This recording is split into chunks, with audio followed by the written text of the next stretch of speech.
Pas qarjes së argjinaturës së lumit Bistris, përmbytjet e ditëve të fundit kanë shkaktuar dëme të mëdha në zonën e Çukës, Sarandës dhe Vrionit. Bilanci paraprak është i rënd, rreth 500 hektar tokë bujqësore kanë mbetur në ujë, duke shkatruar të mbjellat dhe duke dëmtuar rënd aktivitetin bujqësor. Në total raportohen 800 krerë bakti të ngordura, ndërsa disa fermer kanë pësuar humbje të rënda individuale. Ndërtar dhe Shkëlqim Causha, i cili ka humbur 40 krerë bakti në fermën e tij. Uji ka hyrë me forcë brenda stallave, duke bllokuar kafshët dhe duke i marrë me vete të tjerat. Katastrofisht, ka bërë ndonjëherë vakje në këtu kemi një 30 vjetë që rrim këtu, të qaj dhe argjinatura në këtë mënyrë. Është dërmore gjitha dhe la. Janë 20 krerë. Janë ndërë. Ku herëm ne ishte qarë aty, nuk e di po vajtë të atje lartë. Ishte plot jo këtu komplet.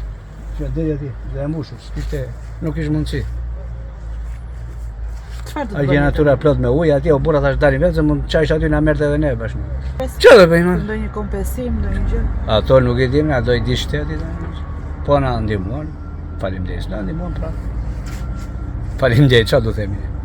Ja, gjendja kjo është.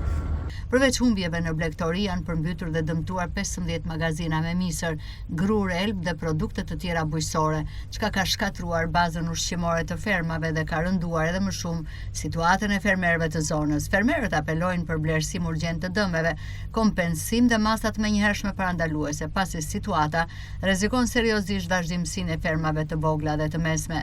Ata kërkojnë që institucionet të ndërhyjnë sa më shpejt për të ndihmuar në rikuperimin e zonës dhe për të shmangur një krizë më të thellë bujqësore.